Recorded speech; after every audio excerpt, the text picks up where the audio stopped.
મર્યાદા પુરુષોત્તમ શ્રી રામ ભગવાનની શોભાયાત્રામાં નગરજનો બહોળી સંખ્યામાં ઉપસ્થિત રહી મેંદરડા નગરમાં હિન્દુ ધાર્મિક ઉત્સવ સમિતિ દ્વારા મર્યાદા પુરુષોત્તમ ભગવાન શ્રી રામ જન્મોત્સવની ભવ્યથી ભવ્ય ધામધૂમપૂર્વક ઉજવણી કરવામાં આવી હતી।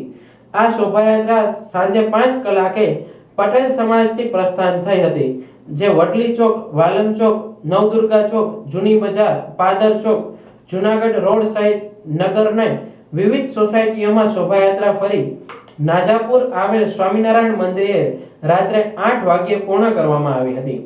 આ શોભાયાત્રામાં વિવિધ પ્રકારના ફ્લોટ્સ દર્શનીય અને આકર્ષક બનાવવામાં આવ્યા હતા। વિવિધ વિસ્તારના રહીશો અને સામાજિક સંસ્થાઓ સંગઠનો દ્વારા શોભાયાત્રા રૂટ પર જોડાયેલા લોકો માટે શરબત, છાશ, ફ્રૂટ, ફરાળ વગેરે સેવા ગોઠવવામાં આવી હતી। રથયાત્રા રૂટના રસ્તાની બંને તરફ હજારો દર્શનાર્થીઓ દ્વારા ભગવાન શ્રી રામલલ્લાના દર્શન માટે કતારબદ્ધ લાઈનો જોવા મળી હતી। ભગવાન શ્રી રામના દર્શન કરી ધન્યતા અનુભવી હતી। નાના બાળકો ભગવાન શ્રી રામની વેશભૂષા સાથે આકર્ષણનું કેન્દ્ર બન્યા હતા। રથયાત્રાના રૂટ પર વિવિધ જગ્યાએ ભાઈઓ, બહેનો, બાળકો સહિતનાઓ દ્વારા રાસોત્સવ અને વિવિધ પ્રકારની કરતબો પણ આકર્ષણનું કેન્દ્ર બન્યા હતા।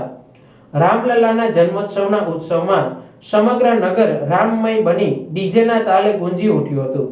સમગ્ર આયોજન હિન્દુ ધાર્મિક સમિતિ દ્વારા કરવામાં આવ્યું હતું। ત્યારે શ્રી રામલલ્લાના જન્મોત્સવમાં નગરના રાજકીય, બિન રાજકીય, સામાજિક અને ધાર્મિક સંસ્થાઓ ભાઈઓ બહેનો સહિત બહોળી સંખ્યામાં ઉપસ્થિત રહી શોભાયાત્રામાં જોડાયા હતા।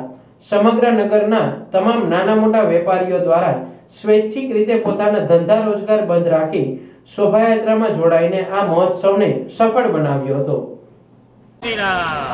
हिंदू धार्मिक उत्सव समिति नरेंद्र सोलंकी तथा राकेशभाई पानसुरिया, हिंदू धार्मिक उपप्रमुख तथा संघ बजरंग दल परिषद आ बधाना सहयोग और आयोजन थी अमे पटेल समाजेथी अपनी शोभायात्रानी मेंदड़ाना अन्य मुख्य मार्गों पर ત્યાંથી ચાલુ કરી અને વિસર્જન આપણે સ્વામિનારાયણ મંદિરે કર્યું। ત્યાં સુધીમાં ગામના ટોટલી વેપારીઓ તથા અન્ય સ્વયંસેવકો બધાનો સહયોગથી ગામ સદંતર બંધ કરી અને અમારી શોભાયાત્રામાં જોડાવા બદલ એનો ખૂબ ખૂબ આભાર। અને અમારી શોભાયાત્રામાં 700 થી 800 માણસ સાથે જોડાયેલા રહ્યા।